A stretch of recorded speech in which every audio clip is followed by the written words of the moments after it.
మీరు దేవుని చిత్తము నెరవేర్చిన వారై. దేవుని చిత్తాన్ని నెరవేర్చాలి మనము.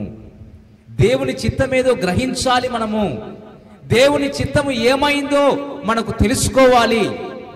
దేవుని చిత్తాన్ని గనక మనము నెరవేరిస్తే వాగ్దానము పొందు నిమిత్తము మనకేం కావాలి? ఓరిమి. ఓరిమి అనగా ఓర్పు, సహనం. ఎవరికైతే ఓర్చుకునే తత్వం ఉంటుందో, ఎవరికైతే సహించే తత్వం ఉంటుందో, ఎవరైతే భరించేటువంటి మనస్సు ఉంటుందో, ఇదిగో వాళ్ళ జీవితంలో దేవుడు కార్యాలు చేస్తాడు. వాళ్ళ జీవితంలో దేవుని చిత్తాన్ని నెరవేరుస్తాడు. వాళ్ళ జీవితంలో దేవుని కార్యాలు, అద్భుత కార్యాలు, ఆశ్చర్య కార్యాలు జరుగుతాయి. ధైర్యాన్ని విడిచిపెట్టకుండా ఉండాలి. ఓర్పుతో దేవుని చిత్తాన్ని మనము నెరవేర్చేటువంటి వారముగా ఎప్పుడైతే మన జీవితంలో దేవుని చిత్తానికి మనం అప్పగించుకుంటామో దేవుడు బహుమానం ఇస్తాడు. దేవుడు మనకు ఇవ్వాల్సినటువంటి ఆశీర్వాదాలు మనకు అనుగ్రహిస్తాడు. ప్రియ దేవుని బిడ్డలారా, ఓర్పు ఎంతవరకు మనము ఓర్చుకుంటున్నాం? సహనం ఎంతవరకు మనం సహిస్తున్నాం? భరించే తత్వం ఎంతవరకు మనం భరిస్తున్నాం? ఈరోజు మనకు శ్రమ వచ్చింది అంటే ఏమాత్రము ఓర్చుకునే తత్వము లేదు, ఏమాత్రము సహించే తత్వము లేదు, ఏమాత్రము భరించేటువంటి మనస్సు లేదు. అయ్యో నాకు శ్రమ వచ్చిందని బాధపడుతున్నాం, అయ్యో నాకు నింద వచ్చిందని బాధపడుతున్నాం. ఏదైనా అవమానం వస్తే అయ్యో నా మీద అవమానం వచ్చింది, వాళ్ళు నన్ను అవమానిస్తున్నారే, వాళ్ళు నన్ను నిందిస్తున్నారే, వాళ్ళు నన్ను బాధ పెడుతున్నారే అని ఏడుస్తున్నాం, దుఃఖపడుతున్నాం, కృంగిపోతా ఉన్నాం. ప్రియ దేవుని బిడ్డలారా, నీకు ఎప్పుడైతే ఓర్చుకునే తత్వం ఉంటుందో, భరించే తత్వం ఉంటుందో, ఎప్పుడైతే నీ జీవితంలో సహించేటువంటి తత్వము నీలో ఉంటుందో, దేవుడు తన చిత్తాన్ని నీ పట్ల నెరవేరుస్తాడు. నీకు ఒక చక్కటి బహుమానం ఇవ్వటానికి ఆయన రెడీగా ఉన్నాడు. మరి నీ జీవితంలో ఓర్చుకునే తత్వం ఉందా? అందుకే ప్రభు అంటాడు రోమాపత్రికలో, శ్రమ ఓర్పును, ఓర్పు పరీక్షను, పరీక్ష నిరీక్షణ కలగజేస్తుందట. శ్రమ ఏం కలగజేస్తుంది? ఫస్ట్ ఓర్పునిస్తుంది. నీకు వచ్చేటువంటి శ్రమ ఏదైతే ఉందో ఆ శ్రమ నీకు ఓర్పునిస్తుంది.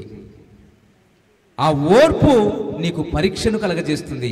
ఆ పరీక్ష నీకు నిరీక్షణ కలగజేస్తుంది. మనకందరికీ తెలుసు, అబ్రహాము జీవితంలో అన్నీ ఉన్నాయి.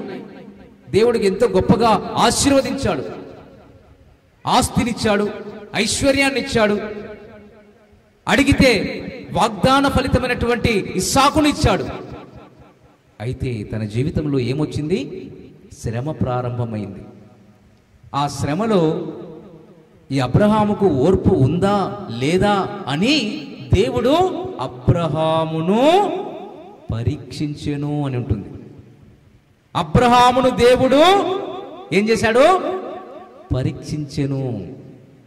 రే దేవుని బిడ్డలారా, అబ్రహామును దేవుడు పరీక్షించాడట. ఏ విధంగా పరీక్షించాడు? నీకు ఒక్కగానయున్న నీ కుమారుణ్ణి నాకు ఇచ్చే. ఇవ్వగలముందా? మనం ఇవ్వగలుగుతామా? మన వల్ల అవుతుందా? కానీ అబ్రహాము ఏమాత్రము ఎక్కడా కూడా తొణికిసలాడలేదు, ఎక్కడా కూడా తడబాటు చెందలేదు. తనకు ఒకగానై ఉన్నటువంటి కుమారుణ్ణి కూడా ఇవ్వటానికి ఆ మోరియా పర్వతం మీదకి వెళ్ళాడు. వెళ్ళి ఆ యొక్క మరి బలిపీఠము మీద కుమారుణ్ణి పడుకోబెట్టాడు. కింద కట్టెలున్నాయి, పైన కత్తి ఉంది. కత్తి తీసి ఒక్కసారిగా కుమారుని వైపు ఎత్తాడు. దేవుడే భయపడ్డాడు. అబ్రహమా, అబ్రహమా ఆగో, నీవు నాకు భయపడు వాడవని నాకు అర్థమైంది. ఆ రోజు మరి దేవుడే గొర్రెపిల్లను చూశాడు, గొర్రెపిల్లనిచ్చాడు, కుమారుణ్ణి మళ్ళీ వెనక్కి తీసుకుని వచ్చాడు. అబ్రహాము జీవితంలో ఏం కలిగింది? పరీక్ష. ఆ పరీక్షలో అబ్రహాము గెలిచాడు. ఏం పొందుకున్నాడు? వాగ్దానాన్ని పొందుకున్నాడు. ఏమని? నిన్ను నేను ఆకాశ నక్షత్రముల కంటే, ఇసుక రేణువుల కంటే నీ సంతానాన్ని నేను దీవిస్తాను. మరి మన జీవితంలో సమస్య వచ్చినప్పుడు ఎందుకు బాధపడుతున్నాం? మన జీవితంలో నింద వచ్చినప్పుడు ఎందుకు మనము కృంగిపోతా ఉన్నాం? మన జీవితంలో అవమానం వచ్చినప్పుడు ఎందుకు మనము వాటిని భరించేటువంటి తత్వము లేకుండా మనము కృంగిపోతూ ఉన్నాం? ఈరోజు దేవుడు మనతో మాట్లాడుతున్నాడు. మరి నీ సమస్య, నీకు గనక సమస్య వచ్చినప్పుడు కృంగిపోతే నీ జీవితంలో ఆత్మీయంగా నువ్వు ఎదగలేవు, ఆత్మీయంగా నువ్వు ముందుకు కొనసాగలేవు. ప్రభువునందు ప్రియులారా, ఈ సందేశాలు మీకు నచ్చినట్లయితే దయచేసి లైక్ చేయండి, సబ్స్క్రైబ్ చేయండి, పక్కనే ఉన్న బెల్ బటన్ నొక్కండి. ఈ సందేశాలను దయచేసి 10 మందికి షేర్ చేయమని ప్రభువు నామమున ప్రేమతో మీకు మనవి చేస్తున్నాం. Thank you. Praise the lord.